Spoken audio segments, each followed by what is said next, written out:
Hey guys, welcome back to my channel. Today we will discuss 6 figures I found in some books, and I took some screenshots. The topic for today is around democracy, Eastern Europe transition to democracy, especially around Poland. I don't know why I found some figures around Poland. So 6 figures, let's get started. The first one that you see on my screen right now is around confident and worried Democrats in Southern Europe in 85, right? So roughly a decade after the democratic transition had been initiated, and in the southern cone of South America in 1995, roughly a decade after transition has been initiated. So I think Southern Europe countries are Greece, Portugal, Spain, while South America countries are Uruguay, Argentina, Chile, and Brazil.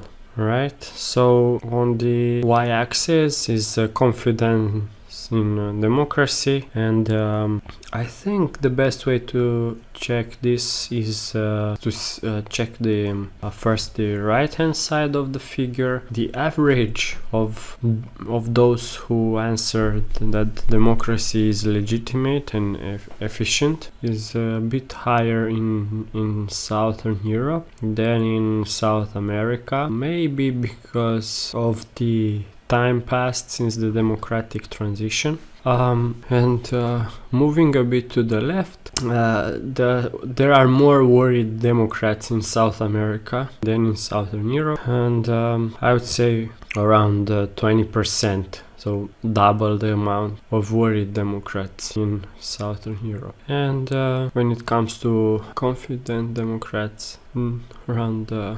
75% in Southern Europe and around 40% in South America. Okay, let's move to the next one. So defense expenditures as a percentage of GDP between 83 and 89. Why I think this is interesting?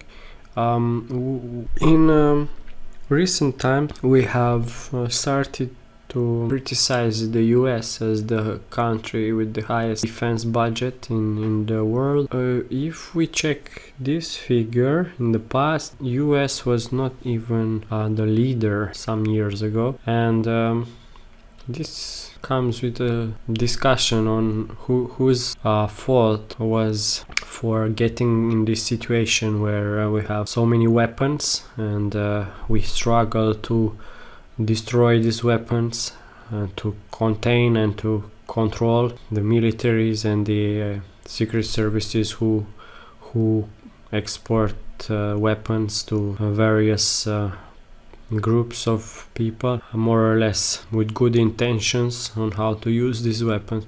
So if we check this graphic, it was not the US who was the villain, it was the Soviet Union with almost 4 times the budget of the US of the defense.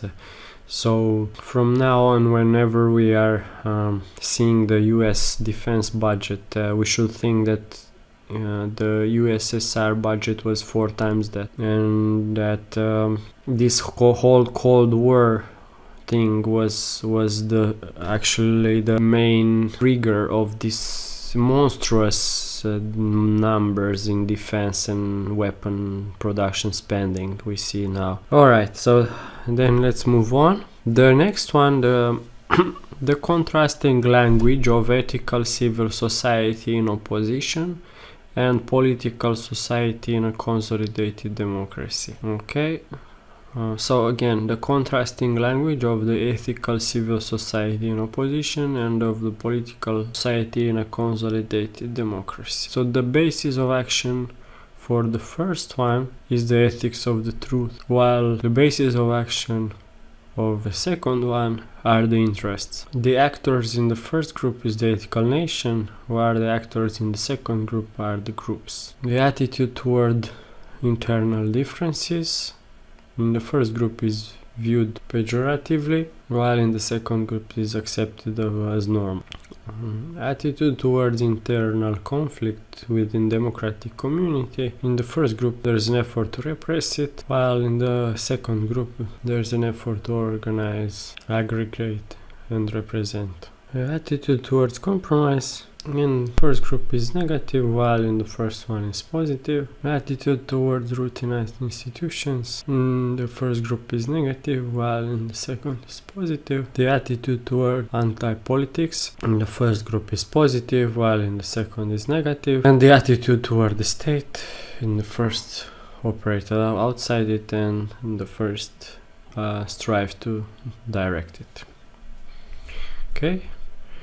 The next figure is around party identification in 5 Eastern European countries in the beginning of the 90s. So there's a question asked among the political parties and political movements in our country. Is there any that you feel closer to? So the biggest party identification was in Bulgaria and the second one in Romania, the countries with the least democratic institutions in that period, while the countries with the highest percentage of people that are not close to political parties is in Poland, 72%, and Hungary and Czechoslovakia, 47-43, but Poland by far the country with the least trust in political parties. This is very interesting, especially that Poland was the first country in this region to democratize with the solidarity movement in starting early 80s.